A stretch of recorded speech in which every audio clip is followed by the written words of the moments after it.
Welcome back my mini blog my name Sucharita. আমার এই ব্লগটা করার কারণ এটাই যে নতুন যে শ্যামসুন্দরী মায়ের মন্দির প্রতিষ্ঠা হয়েছে সেখানে তোমরা কিভাবে পৌঁছবে সেটার জন্যই আজকে আমার এই ব্লগ করা। তোমরা আমার সাথে থেকো, দেখো আমি কিভাবে পৌঁছচ্ছি।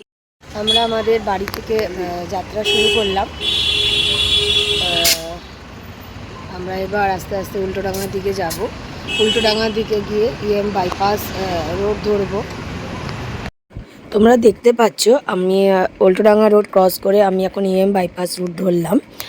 যারা টু হুইলার, ফোর হুইলার বা পাবলিক ট্রান্সপোর্টে আসবে তারা যদি এইভাবে আসো, আমার মনে হয় মায়ের কাছে পৌঁছতে কারোর অসুবিধা হবে না। তোমরা দেখতে পাচ্ছ আমরা এখন সায়েন্স সিটির কাছাকাছি। আমার ডান হাতে রয়েছে আইটিসি সোনার বাংলা। আমরা ওখান দিয়ে রোড ক্রস করে স্ট্রেট সায়েন্স সিটি যাব। সায়েন্স সিটি পেরিয়ে আমরা রুবি মোড় তোমাদের দেখাবো, সেখানে আমরা পৌঁছবো।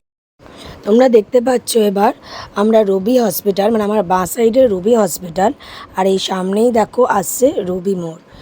এই সিগন্যালটা আমরা ক্রস করে স্ট্রেট, কোনো দিকে বেঁকবো না, স্ট্রেট চলে যাব সামনে, আরও সামনে পড়বে আর.এন. ট্রেগর হসপিটাল। তারপরেই দেখতে পাবে এই অভিদীপ্তা কমপ্লেক্স।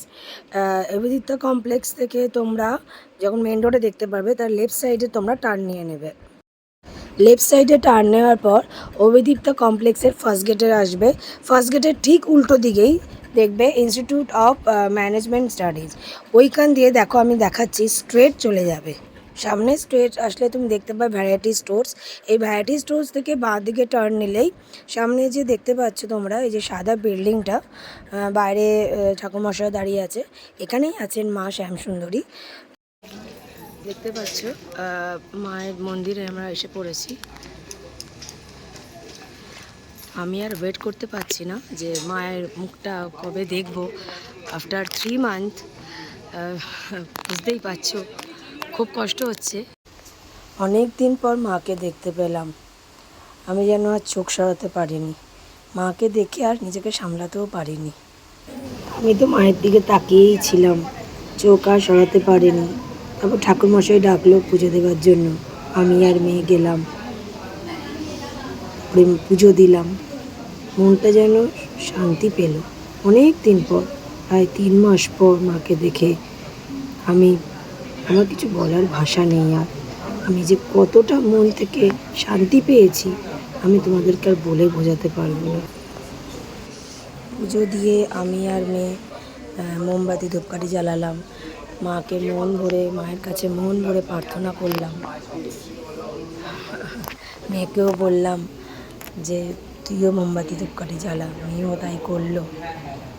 সত্যিই বলছি মনটা খুব ভালো লাগে। তারপরে মায়ের সন্ধ্যা আরতি শুরু হলো। সন্ধ্যা আরতি দেখলাম, পরিবেশটা যেন অন্যরকম হয়ে গেল পুরো। তারপরে সন্ধ্যা আরতি দেখে মায়ের ভোগ গ্রহণ করলাম। ভোগ খেয়ে খুব তৃপ্তি পেলাম। এইভাবেই আমরা মনে অফুরন্ত শান্তি নিয়ে ধীরে ধীরে বাড়ির দিকে রওনা হলাম।